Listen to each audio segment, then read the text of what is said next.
నమస్తే అండి అందరికీ. నేను మీ మాధవి కృష్ణ.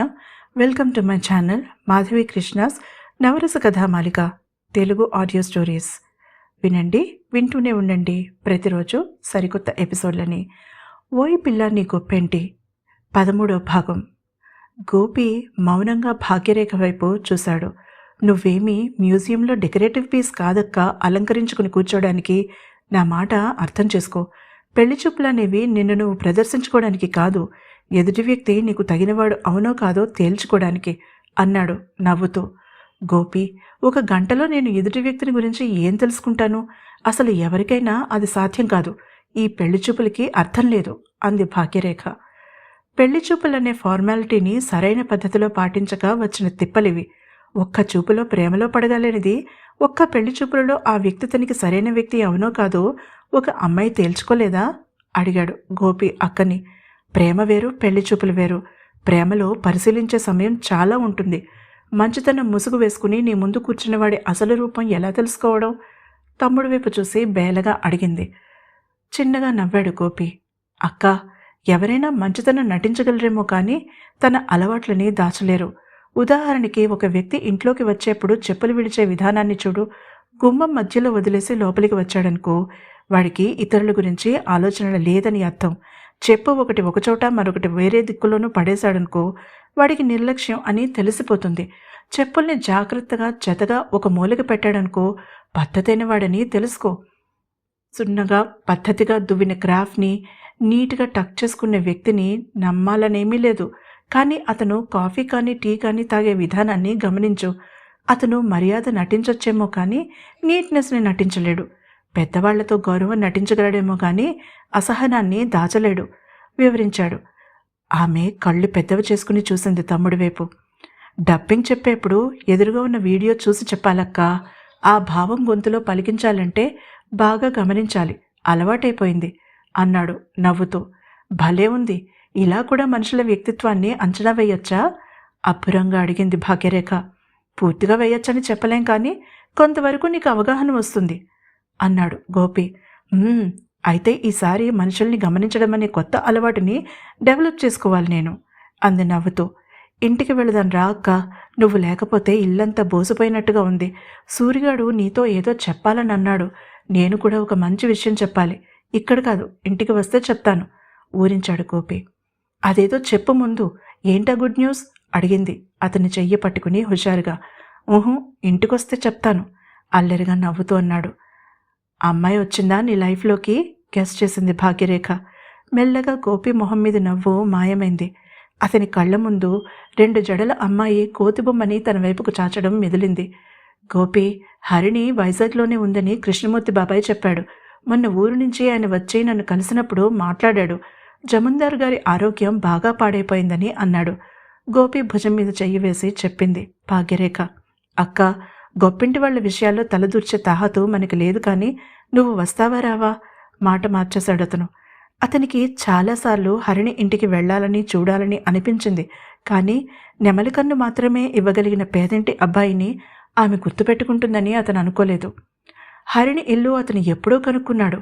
ఆమె ఎలా ఉంటుందో చూడాలని చాలాసార్లు అనుకుని కూడా తనని తాను అదుపు చేసుకున్నాడు గోపి. తను ఇంకా పూర్తిగా స్థిరపడలేదు. చేతిలో సరైన సంపాదన లేదు. అక్క పెళ్లి చెయ్యాలి. అమ్మని నాన్నని బాబాయిని బాగా చూసుకునే పొజిషన్కి ఎదగాలి. ఇప్పుడు అమ్మాయి గురించి ఆలోచించే తీరిక లేదు తనకి అనుకున్నాడు గోపి. వస్తాను, కానీ ఆ గుడ్ న్యూస్ ఏంటో చెప్పు అంది భాగ్యరేఖ. ఆమె మాటలకి ఆలోచనల నుంచి బయటపడ్డాడు గోపి. నవ్వి అక్కని దగ్గరికి తీసుకుని ఆమె భుజాల చుట్టూ చెయ్యి వేసి లోపలికి నడిపిస్తూ అన్నాడు. నీ తమ్ముడికి ఈరోజు ఒక గొప్ప డీల్ కుదిరింది. ఏ డీల్ రా?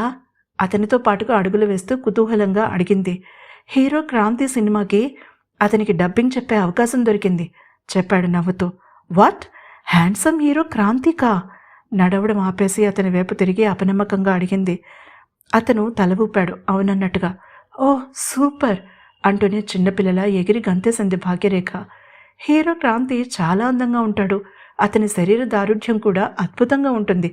కానీ అతని కంఠస్వరం మృదువుగా ఉంటుంది. 27 ఏళ్ల ఆ యువ హీరో తన డైలాగ్స్ కోసం డబ్బింగ్ ఆర్టిస్ట్ మీద ఆధారపడతాడు.